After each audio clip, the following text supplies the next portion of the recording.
Date है आज 27 जनवरी 2021 और आज के करंट अफेयर देखते हैं। करंट अफेयर करने के बाद हम क्वेश्चन करेंगे। क्वेश्चन हम लास्ट में करेंगे रोज़ की तरह। तो चलिए स्टार्ट करते हैं। फर्स्ट टॉपिक क्या है?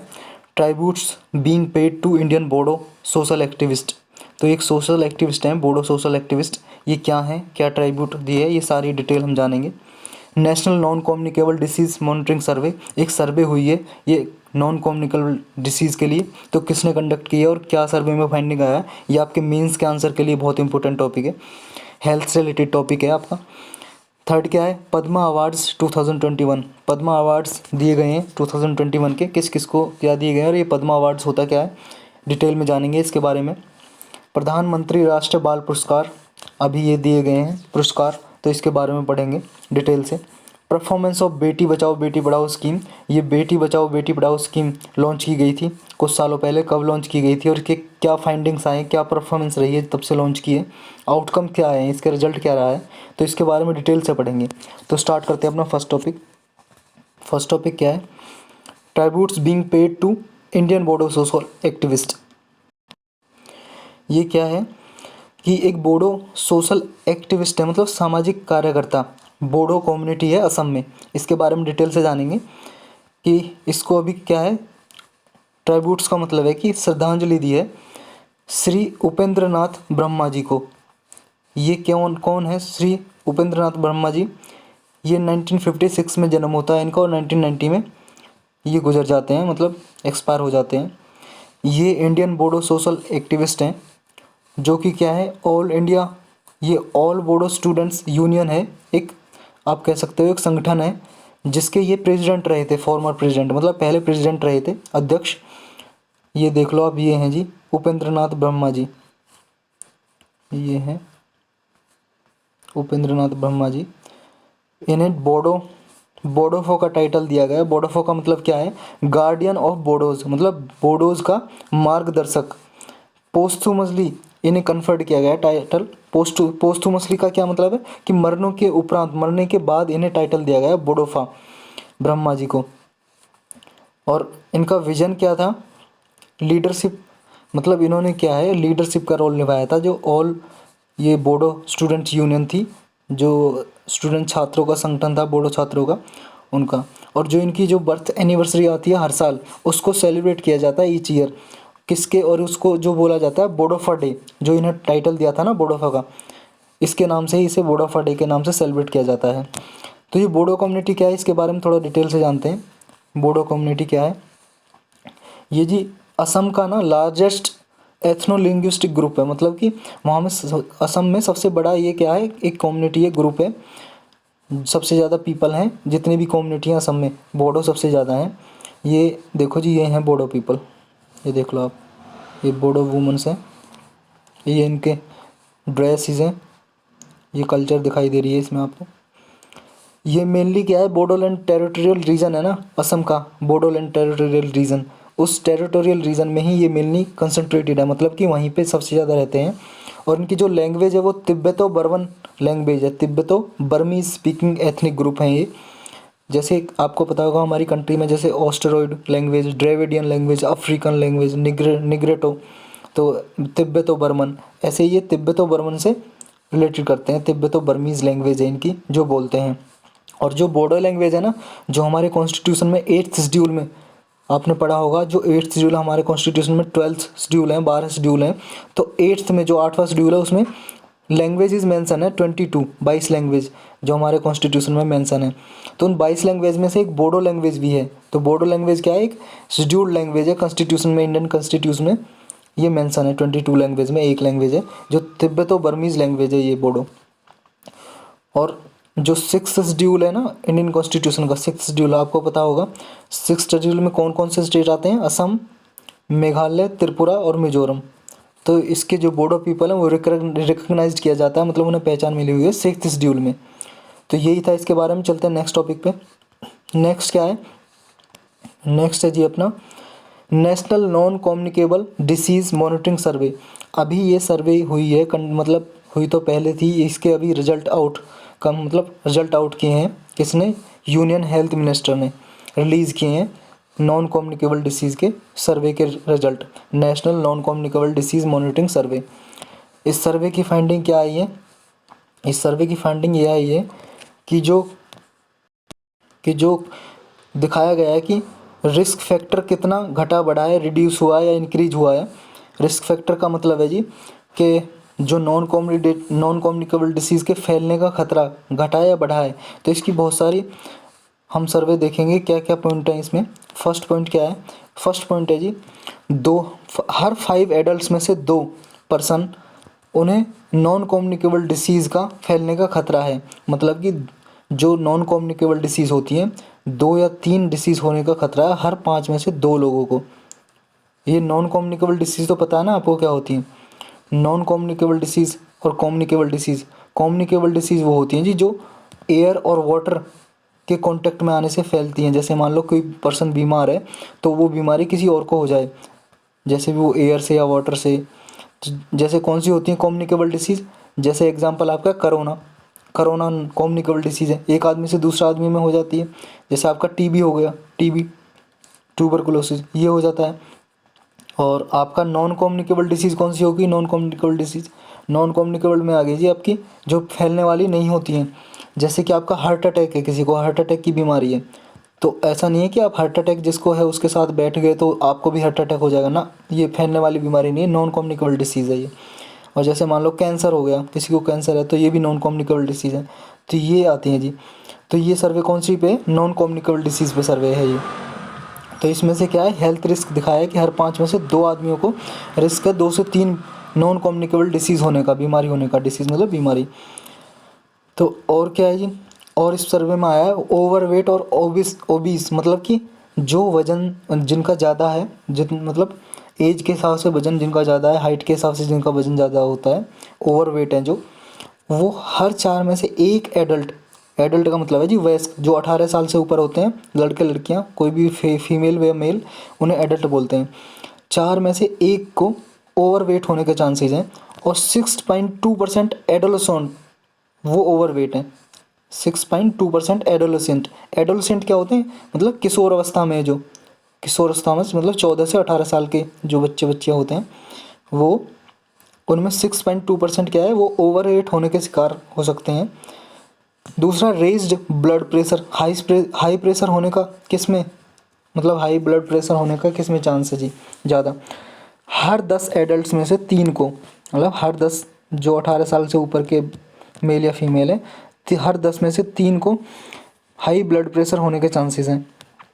रेज्ड ब्लड ग्लूकोज बढ़ने के चांसेस 9.3% लोगों को है। इनसफिशिएंट फिजिकल एक्टिविटी, मतलब जो फिजिकल एक्टिविटी नहीं करते हैं कितने लोग हैं, वो 5 में से 2 एडल्ट और 4 एडोलेसेंट में से 1, ये आया जी इसमें। नेक्स्ट क्या है जी सर्वे की फाइंडिंग? नेक्स्ट सर्वे की फाइंडिंग है हर 3 एडल्ट्स में से 1 एडल्ट क्या करता है, तम्बाकू चबाता है, टबैको कंज्यूम करता है। हर 3 adult, 1 in every 3 adult consume tobacco. और more than 1/4 proportion of man consume alcohol. ये पास्ट 12 मंथ का डेटा है जी, पिछले 12 महीने का डेटा बता रहा है जब ये सर्वे हुई थी, उसके पिछले 12 महीने का डेटा क्या है, हर 3 में से 1 एडल्ट तम्बाकू चबाता है। और 1/4 से ज़्यादा लोग जो मैन हैं, मैन वुमन की बात नहीं हो रही है यहाँ पे एडल्ट है, हर 3 में से 1 एडल्ट चाहे लड़की हो या लड़का तम्बाकू चबाते हैं। और मैन में 1/4 से ज़्यादा जो मैन है वो एल्कोहल शराब पीते हैं। दूसरा और क्या है जी सर्वे की फाइंडिंग में? नेक्स्ट, ये सर्वे कंडक्ट कब की गई थी? 2017-18 में एक सर्वे कंडक्ट की गई थी और उसका डेटा अभी रिलीज किया है, जिसमें बताया गया है कि जो रिस्क फैक्टर हैं, ये जो सिलेक्टेड नॉन कम्युनिकेबल डिसीज़ हैं, वो क्या है, इनके बारे में डेटा सर्वे में दिखाया गया है। और क्या है इस सर्वे में ये जो की गई है कंडक्टेड, ये 15 से 69 ईयर्स के बीच में अधिकतर सर्वे फाइंडिंग की गई है, जिसमें मेल्स और फीमेल्स दोनों को इंक्लूड किया गया है। और इन अर्बन और रूरल एरियाज़ दोनों में कंडक्ट की गई है, शहरी और ग्रामीण क्षेत्रों में दोनों में ये सर्वे की गई है। तो यही था इस सर्वे में। ये आप क्या है कि किसी हेल्थ से रिलेटेड टॉपिक है आपका, हेल्थ से रिलेटेड, उसमें आप क्या है लिख सकते हो हेल्थ से रिलेटेड टॉपिक में। चलते हैं जी नेक्स्ट पे। नेक्स्ट क्या है, पद्मा अवार्ड 2021। ये क्या है, पद्मा अवार्ड अभी क्या है, प्रेसिडेंट ने ये 119 पद्मा अवार्ड को अप्रूव किया है।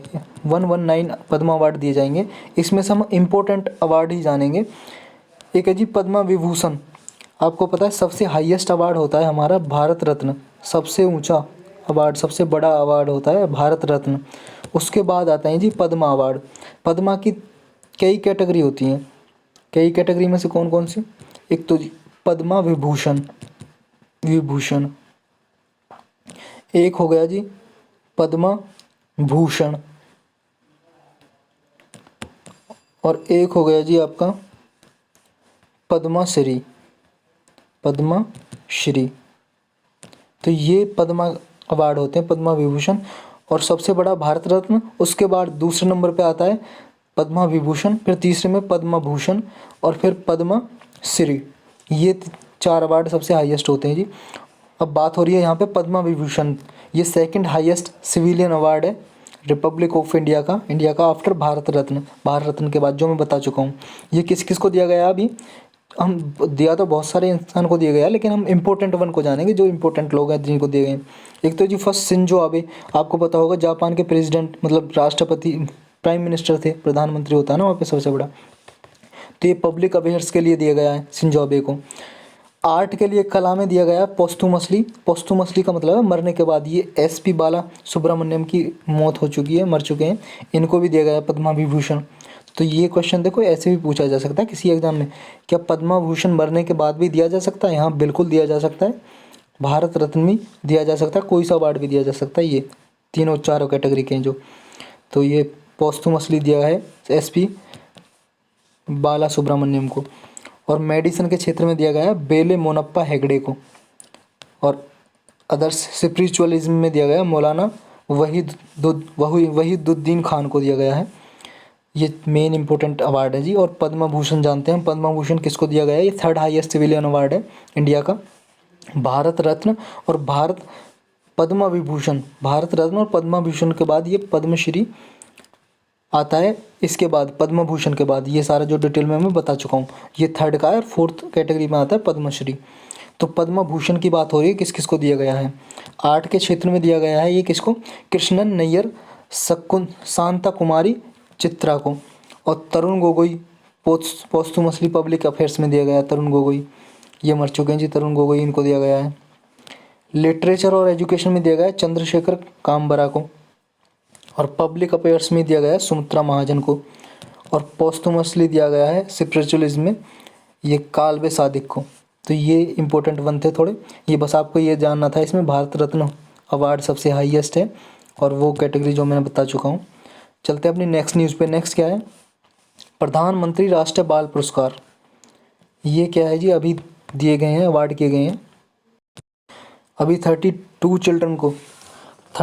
चिल्ड्रन को दिए गए हैं ये अवार्ड, प्रधानमंत्री राष्ट्रीय बाल पुरस्कार। किस लिए? उनकी exceptional abilities and outstanding accomplishment, मतलब उनके शानदार प्रदर्शन के लिए, उनमें एबिलिटी है, दक्षता है एक्सेप्शनल, उसके लिए दिए गए हैं। ये अवार्ड देता कौन है? ये राष्ट्रीय बाल पुरस्कार ये देते हैं जी प्रधानमंत्री नहीं, प्रेसिडेंट ऑफ इंडिया, मतलब राष्ट्रपति देते हैं जी। ये कब देते हैं? जब 26 जनवरी आती है ना, 26 जनवरी रिपब्लिक डे, उसके पहले सप्ताह में, in the week preceding Republic Day every year. Preceding का मतलब है जी पहले, मतलब पहले सप्ताह, जो 26 जनवरी से पहला सप्ताह आता है, हर साल दिए जाते हैं ये। इस बार 32 बच्चों को दिए। हमें ये याद नहीं करना है किस किस बच्चों को दिए गए हैं, हमें ये याद करना है कि ये होते क्या हैं पुरस्कार वगैरह। ये इनकी 2 कैटेगरी होती हैं प्रधानमंत्री राष्ट्रीय बाल पुरस्कार की। 2 कैटेगरी में दिया जाता है। कौन कौन सी कैटेगरी होती है? फर्स्ट कैटेगरी होती है बाल शक्ति पुरस्कार, सेकंड कैटेगरी होती है बाल कल्याण पुरस्कार। तो हम देखते हैं इनको एक एक करके। बाल शक्ति पुरस्कार क्या है? बाल शक्ति पुरस्कार क्या है? ये क्या है? हर साल ये गवर्नमेंट ऑफ इंडिया देती है। कुछ जो बच्चे क्या है एक्सेप्शनल अचीवमेंट करते हैं फील्ड में, इनोवेशन में, कोई आविष्कार करे हो किया हो, या स्कॉलस्टिक अचीवमेंट, या फिर सोशल सर्विस के लिए, आर्ट्स के लिए, कल्चर के लिए, स्पोर्ट्स ब्रेवरी, या खेल में किसी में कोई प्रदर्शन किया हो, उसके लिए दिया जाता है अवार्ड। एलिजिबिलिटी क्या है? मतलब कि किस किस को दिया जा सकता है? ये उस बच्चे को दिया जाता है जो इंडियन सिटीजन हो, भारत का नागरिक होना चाहिए वो बच्चा, और रिसाइडिंग इंडिया में रहना भी चाहिए। Age between 5 to 18 years age, 5 से 18 साल के बीच की एज होनी चाहिए उसकी, उसी को दिया जाता है, 18 साल से बड़े बच्चे को नहीं दिया जाता। हम क्या पढ़ रहे हैं ये तो पता है ना, बाल शक्ति पुरस्कार। अब इसके अवार्ड में देते क्या क्या हैं, अवार्ड के साथ एक मेडल दिया जाता है जी, कैश प्राइज़ दिया जाता है कितने का, 1 लाख रुपीज़ का, और 10,000 रुपीज़ का बुक वाउचर दिया जाता है। बुक वाउचर का क्या मतलब है, मतलब 10,000 रुपये की वो बुक खरीद सकते हैं इस वाउचर को दिखा के, और वाउचर के पैसे कौन देगी, गवर्नमेंट देगी। इस सर्टिफिकेट एंड साइटेशन, एक सर्टिफिकेट दिया जाता है जी इसके साथ, अवार्ड के साथ। इसका बैकग्राउंड क्या है जी, मतलब है ये पहले 1996 में अवार्ड को स्थापित किया था, इंस्टीट्यूटेड किया था 1996 में, ये बाल शक्ति पुरस्कार। इस तब इसका नाम था national child award for exceptional achievement, तो इसको 2018 में इसका नाम बदल के रख दिया गया है बाल शक्ति पुरस्कार। तो इसमें यही था। अब पढ़ते हैं बाल कल्याण पुरस्कार, दूसरी सेकंड कैटेगरी बाल कल्याण पुरस्कार। इसमें क्या करते हैं, इसमें किसी भी इंडिविजुअल या इंस्टीट्यूशन को दिया जाता है, मतलब किसी भी एक पर्सन को दिया जा सकता है और किसी संस्था को दिया जा सकता है, इंस्टीट्यूशन को, कॉलेज वगैरह को, या कोई और इंस्टीट्यूट हो, स्कूल हो, किसी को भी। किस लिए, who have made an outstanding contribution towards service for children in the field of child development, protection, child welfare. जिसने भी चाइल्ड के डेवलपमेंट के लिए काम किया है या फिर प्रोटेक्शन के लिए, चाइल्ड वेलफेयर, कल्याण के लिए काम किया है, उसको दिया जा सकता है, इंडिविजुअल को भी और इंस्टीट्यूशन को भी। ये याद रखना, 2 कैटेगरी में दिया जाता है बाल जो कल्याण पुरस्कार है, इंस्टीट्यूशन को भी और इंडिविजुअल को भी, दोनों को।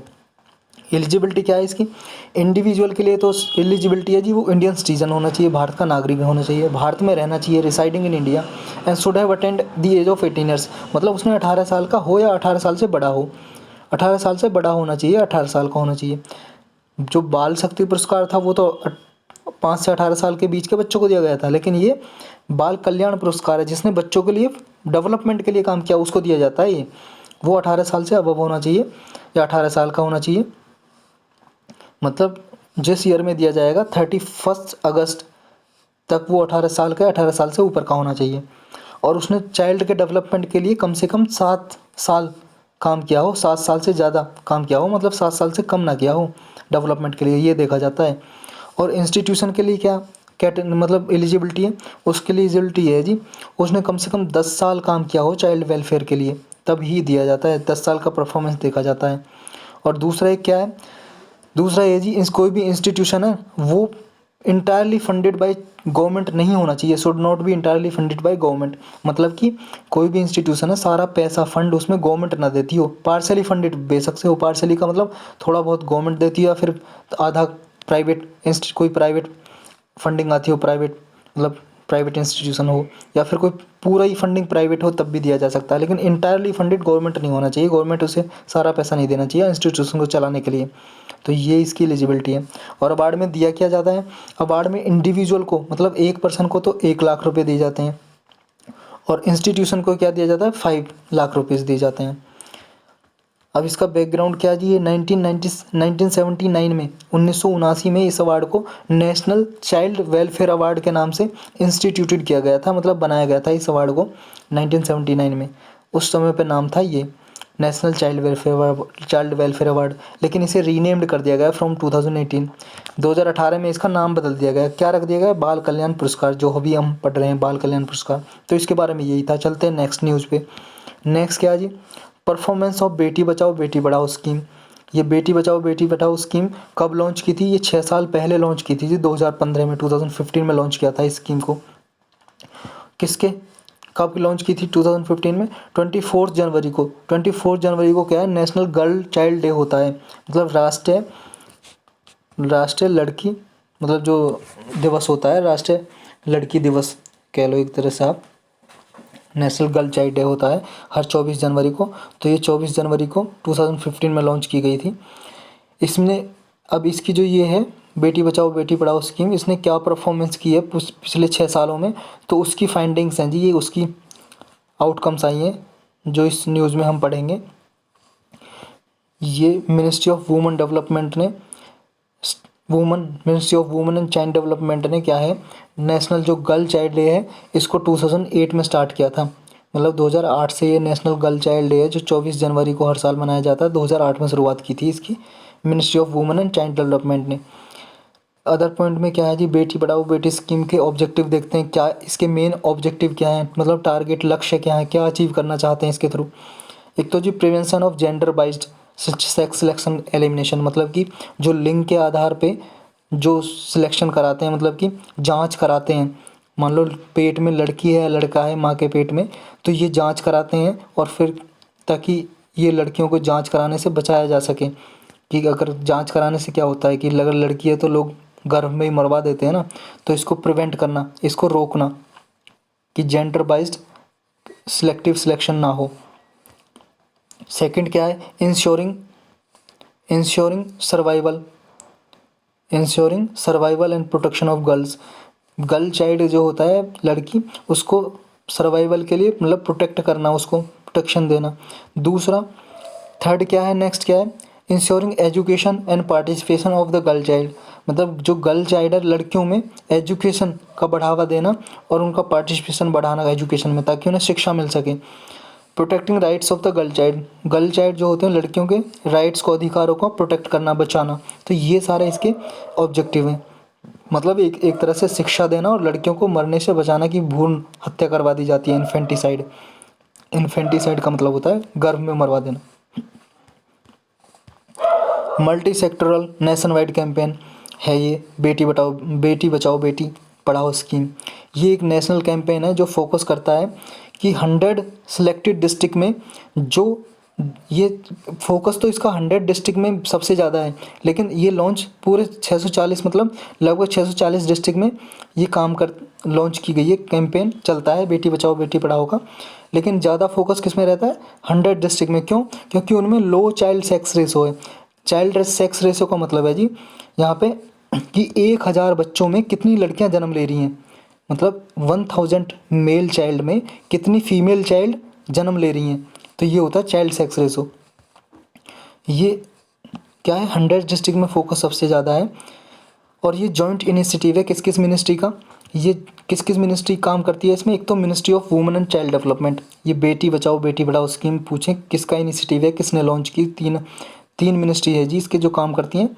एक तो फर्स्ट होगी women and child development ministry, एक ministry of health and family welfare दूसरी, और तीसरी होगी जो ministry of HRD human resource development. अब इसका नाम बदल के मिनिस्ट्री ऑफ एजुकेशन कर दिया गया है। जब ये लॉन्च की थी तो इसका नाम मिनिस्ट्री ऑफ HRD था, ह्यूमन रिसोर्स डेवलपमेंट, लेकिन अब मिनिस्ट्री ऑफ एजुकेशन है।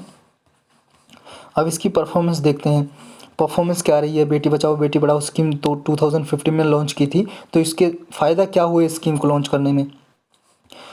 सेक्स रेशो एट बर्थ, मतलब जन्म पे कितना सेक्स रेशो रहा है ये देखेंगे कि मतलब जन्म पे जब बच्चों का जन्म होता है, 1000 लड़कों का जन्म हुआ तो कितनी लड़कियों का जन्म हुआ जब 1000 लड़कों का जन्म हुआ, ये होता है जी बर्थ पे, जन्म पे सेक्स रेशो देखना।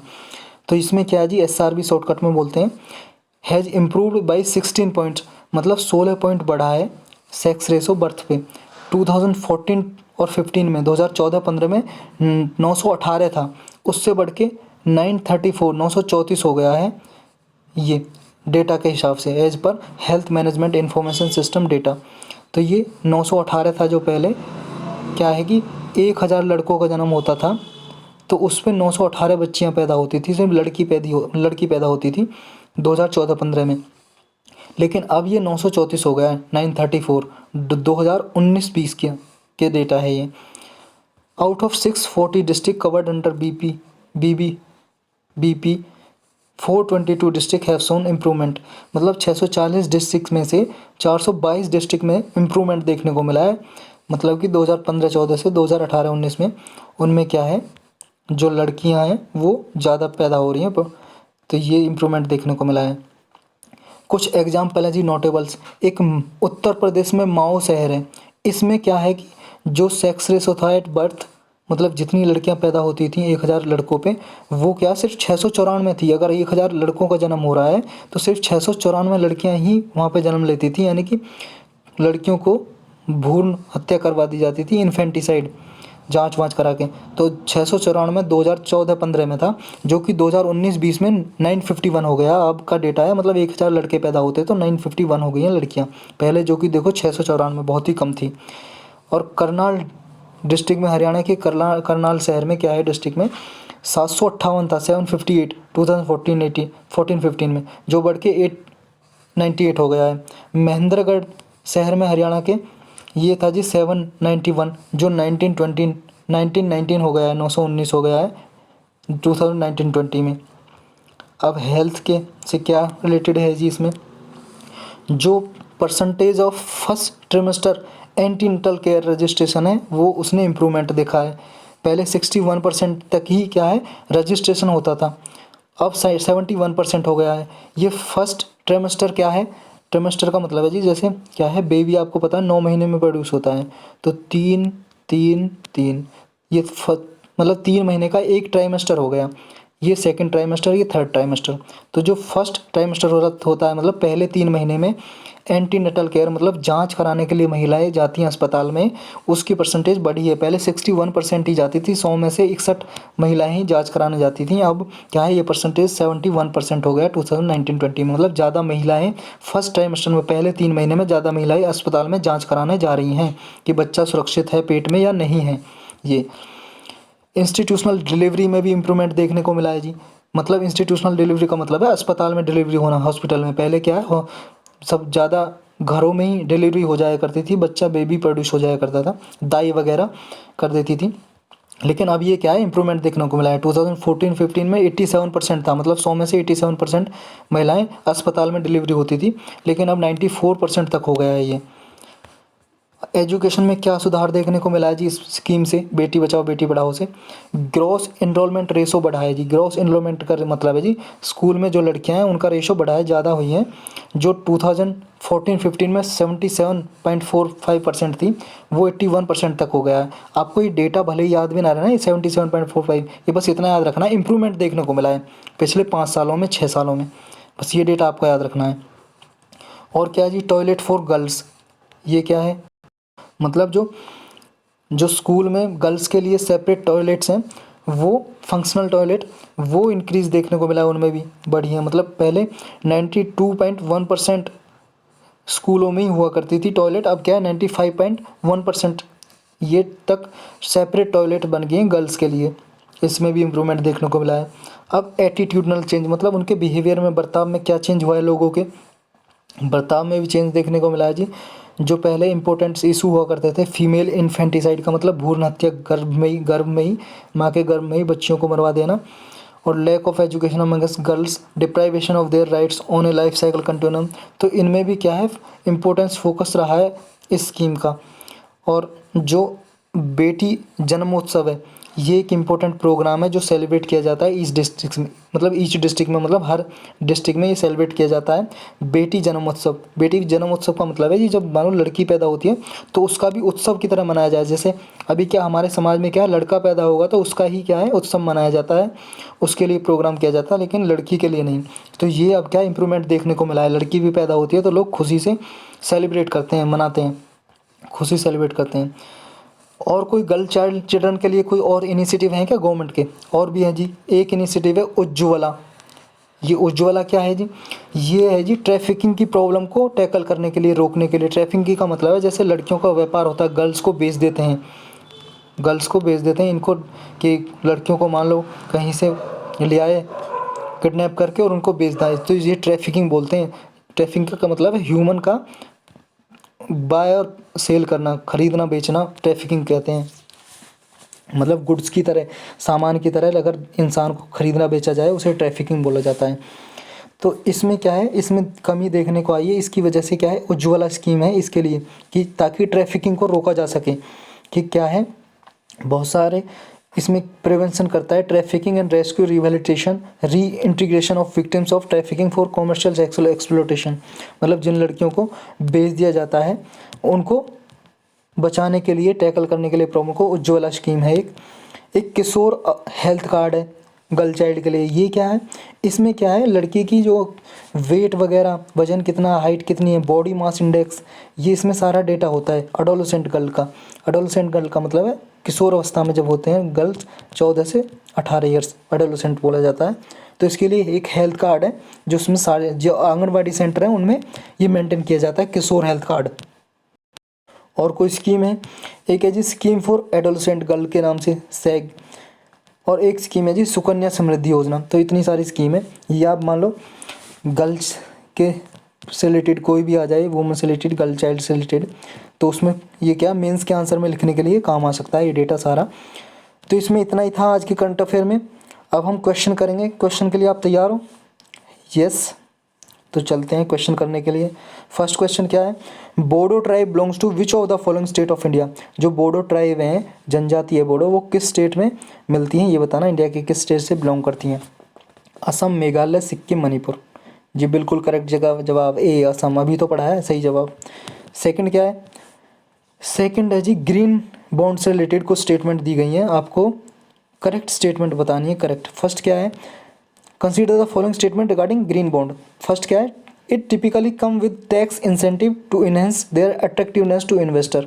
ये मैंने कल कराया था जी ग्रीन बॉन्ड, बहुत अच्छे से आपको ये बोल रही है स्टेटमेंट, जो ये ग्रीन बॉन्ड है ये टैक्स इंटेंसिव देता है, मतलब अच्छा खासा टैक्स देता है जो भी खरीदता है उसे, और क्या है अट्रैक्ट करता है इन्वेस्टर को, इन्वेस्टर की ज़्यादा से ज़्यादा लोग ग्रीन बॉन्ड खरीद सकें। तो इसका जो टैक्स है, इंटरेस्ट रेट है, मतलब उसको टैक्स इंसेंटिव का मतलब है कि मान लो आप जैसे टैक्स भरते हो, इनकम टैक्स वगैरह भरते हो कुछ भी, मान लो आपने ग्रीन बॉन्ड खरीदा है, ग्रीन बॉन्ड, तो ग्रीन बॉन्ड खरीदा तो आपको टैक्स इंसेंटिव मिलेगा, मतलब कि जो टैक्स भरते हो आप गवर्नमेंट को उसमें फ़ायदा मिलेगा। तो ये क्या प्रोविज़न है क्या ग्रीन बॉन्ड में कि टैक्स इंसेंटिव देती है गवर्नमेंट, या गवर्नमेंट दे या कोई भी किसी से भी आप खरीदो ग्रीन बॉन्ड, किसी भी कंपनी से किसी से भी, तो आपको टैक्स इंसेंटिव मिलेगा।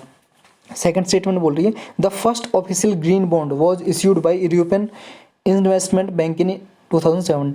मतलब पहला जो ग्रीन बॉन्ड रिलीज किया गया था ना, पहला बॉन्ड इशू किया गया था, जारी किया गया था, वो 2007 में यूरोपियन इन्वेस्टमेंट बैंक ने रिलीज किया था सबसे पहला। तो करेक्ट बताना आपको, बताइए फर्स्ट सेकंड दोनों या दोनों गलत।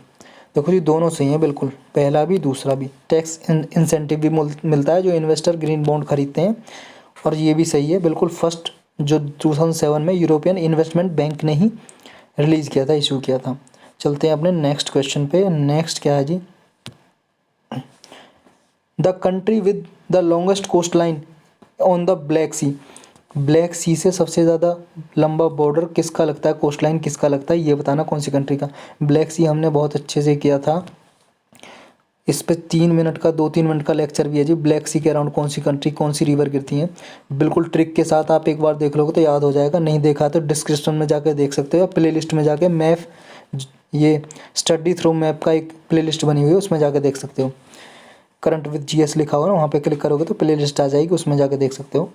तो ब्लैक सी से सबसे ज़्यादा लंबा जो कोस्ट लाइन है, लॉन्गेस्ट कोस्ट लाइन किसकी है ये बताना आपको। फर्स्ट क्या है, टर्की, बुल्गारिया, जॉर्जिया, रोमानिया। बताओ जी, इसका सही आंसर है जी टर्की। ए, टर्की का सबसे ज़्यादा बॉर्डर लगता है, ये देखिए आप, ये अपना ब्लैक सी, और यहाँ पे ये जॉर्जिया और ये टर्की का देखो सबसे ज़्यादा बॉर्डर लगता है, ये टर्की का सबसे लॉन्गेस्ट कोस्ट लाइन टर्की की लगती है। चलते हैं नेक्स्ट पे। नेक्स्ट क्या है जी, नेक्स्ट है 2 डिफरेंट सब type of the bird flu virus avian influenza H5N1 and H5N8 was detected recently, consider the following statement regarding this. मतलब कि जी जो ये बर्ड फ्लू वायरस है ना, इसे एवियन इन्फ्लुएंजा भी बोलते हैं। इसकी 2 नई से सब टाइप, डिफरेंट सब टाइप अभी मिले हैं, डिटेक्ट किए गए हैं रिसेंटली, जिसके नाम ये हैं H5N1, H5N8। तो ये इसके रिगार्डिंग कुछ स्टेटमेंट दी गई हैं, और आपको क्या करना है, करेक्ट स्टेटमेंट बताना है। फर्स्ट स्टेटमेंट बोल रही है influenza A viruses are divided into subtypes on the basis of 2 proteins on the surface of the virus. Virus के सरफेस पे 2 प्रोटीन होते हैं, उसके हिसाब से जो इन्फ्लुएंजा ए वायरस होते हैं इन्हें सब टाइप में डिवाइड करते हैं। ये स्टेटमेंट बतानी है, करेक्ट है, सही है। सेकंड बोल रही है ऑल नोन सब types of influenza A viruses will infect bird. जो सारे सब टाइप वायरस होते हैं ना, इन्फ्लुएंजा ए वायरस, ये सब क्या बर्ड को इन्फ्लेक्ट करते हैं, सब सारे के पक्षियों को इन्फ्लुएंस करते हैं, इन्फेक्ट करते हैं, मतलब उनमें डिसीज़ हो जाती है कि इस वायरस से सारे बर्ड्स में। तो ये बताना आपको, आपका स्टेटमेंट है जी, करेक्ट स्टेटमेंट बताना। 1 2 दोनों करेक्ट या दोनों गलत। देखो जी फर्स्ट बिल्कुल सही है, ये हमने बहुत अच्छे से किया था अपने करंट अफेयर में, काफ़ी दिन हो गए इसे किए हुए, लेकिन ये न्यूज़ में बाकी बार बार आ रहा है, तो इसलिए मैंने क्वेश्चन इसके लिए क्वेश्चन चूज कर लिया कि 2 ही प्रोटीन होते हैं जिनकी वजह से इनको डिवाइड किया जाता है सब टाइप में, इन्फ्लुएंजा ए वायरस को। लेकिन दूसरा बिल्कुल गलत है कि सारे जो सब टाइप होते हैं ना इन्फ्लुएंजा ए वायरस के, वो सारे सब टाइप बर्ड्स को इन्फेक्ट नहीं करते। तो ए आंसर सही हो जाएगा। ये देखो जी 2 वायरस हैं, ये 2 वायरस हैं जो इन्फ्लुएंस नहीं करते। All known subtype of influenza A viruses can infect birds except subtype H17, N10, H18, N11। सारे जो सब टाइप हैं वो इन्फेक्ट करते हैं बर्ड्स को, मतलब बीमार कर सकते हैं, लेकिन सिर्फ 2 वायरस नहीं कर सकते, H7, N10 और H18, N9, क्योंकि ये सिर्फ बैट में ही पाए जाते हैं। ये वायरस, बैट चमगादड़ को बोलते हैं जी, ये बैट, ये बर्ड नहीं है। ये पहले से बर्ड समझा जाता था, लेकिन ये बर्ड नहीं है, ये मैमल्स में आता है, मैमल्स में। और मैमल्स में बहुत बार आपको बता चुका हूँ मैमल्स क्या होते हैं, एक बार रिवाइज करा देता हूँ। जिनमें क्या है, जो पहली कैटेगरी वर्टेब्रेट होते हैं। वर्टेब्रेट का मतलब है स्पाइनल कोड होती है जिनमें, एक तरह से रीढ़ की हड्डी जिनमें होती है। दूसरा क्या है, जिनके वार्म ब्लडेड होते हैं। वार्म ब्लडेड का मतलब है जिनका खून गर्म हो, उन्हें मैमल्स बोलते हैं। तीसरा, जो बेबी प्रोड्यूस करते हो, मतलब कि बच्चा जो प्रोड्यूस करते हो, यानी कि अंडे ना देते हो, एग ना देते हो, बच्चे ही डायरेक्टली प्रोड्यूस करते हो। चौथा, मिल्क भी प्रोड्यूस करते हो, अपने बच्चे को दूध भी पिलाते हो। तो ये कैटेगरी, जिनमें 4 कैटेगरी होती हैं, उन्हें मैमल्स बोलते हैं। ह्यूमंस भी मैमल्स है जी, डॉग भी मैमल्स है। ये चारों प्रॉपर्टी पाई जाती हैं, रीढ़ की हड्डी भी होती है, वार्म ब्लडेड भी होते हैं, गर्म खून, बेबी भी प्रोड्यूस करते हैं, मिल्क। क्या मुर्गी है? मुर्गी, हैन, मुर्गी नहीं है जी, क्योंकि क्या है, वो अंडे देती है, अंडे से बच्चे फिर निकलते हैं, बच्चे नहीं देती, और नहीं दूध भी नहीं पिलाती अपने बच्चों को। तो ये इसलिए ये बैट क्या है, मैमल्स है, इसमें हो सकता है, ये इसमें पाया जाता है H7, N10 और H18, N11। तो सारे सब टाइप हैं वो बर्ड को इन्फेक्ट नहीं करते, ये आपको याद रखना है स्टेटमेंट। चलते हैं अपने नेक्स्ट क्वेश्चन पे। नेक्स्ट क्वेश्चन क्या है जी? नेक्स्ट है जी अपना, पहले इसे छोटा कर लेते हैं ताकि पूरा दिखाई दे आपको। ये देखो जी, ये नेक्स्ट है जी, India's economy is showing decisive signs of a V shaped recovery in 2021। What does V shaped recovery means?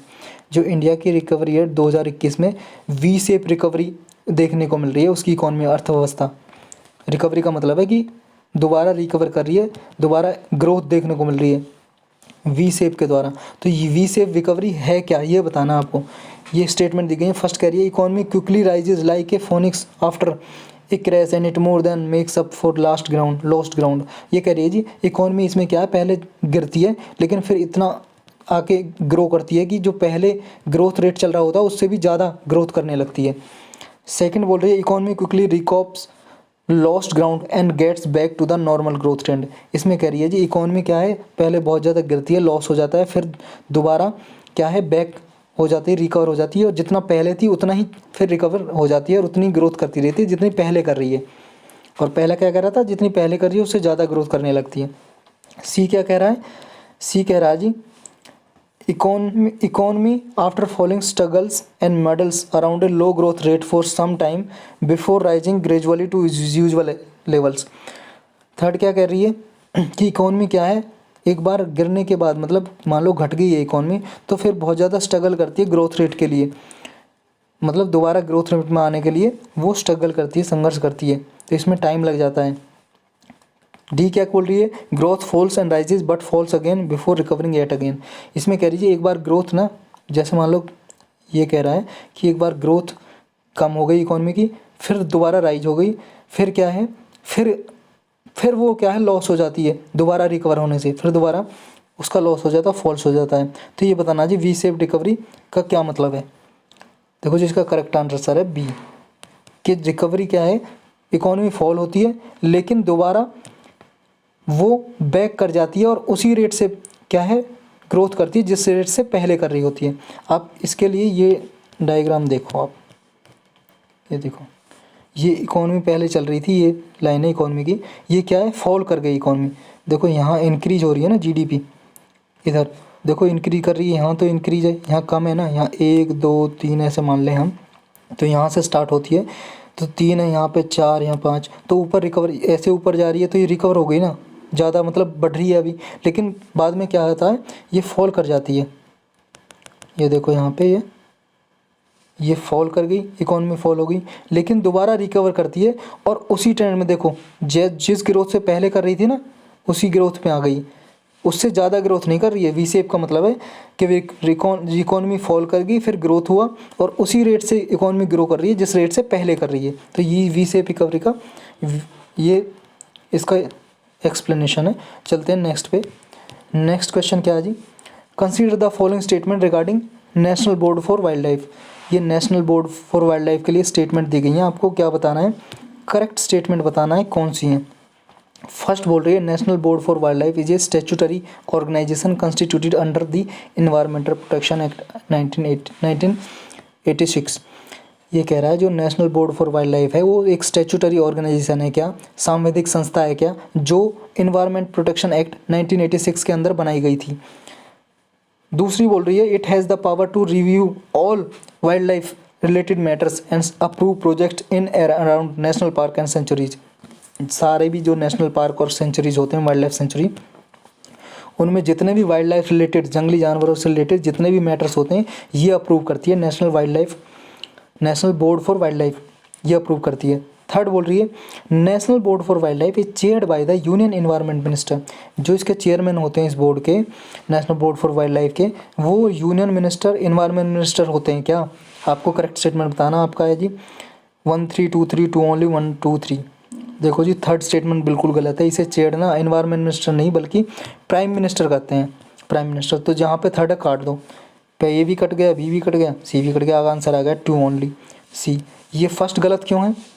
First गलत इसलिए जी ये एक स्टैट्यूटरी बॉडी तो है, ऑर्गेनाइजेशन है, सांविधिक संस्था, लेकिन ये क्या है इस एक्ट के थ्रू नहीं बनाई गई, बल्कि कौन से एक्ट के थ्रू? फेमस एक्ट है जी, एक नेशनल वाइल्ड लाइफ एक्ट है जी 1972 का, मतलब वाइल्ड लाइफ प्रोटेक्शन एक्ट है ये, वाइल्ड लाइफ प्रोटेक्शन एक्ट 1972 का है ये act, wild life protection act. ये हम अपने करंट अफेयर में बहुत बार पढ़ते हैं, वाइल्ड लाइफ प्रोटेक्शन एक्ट।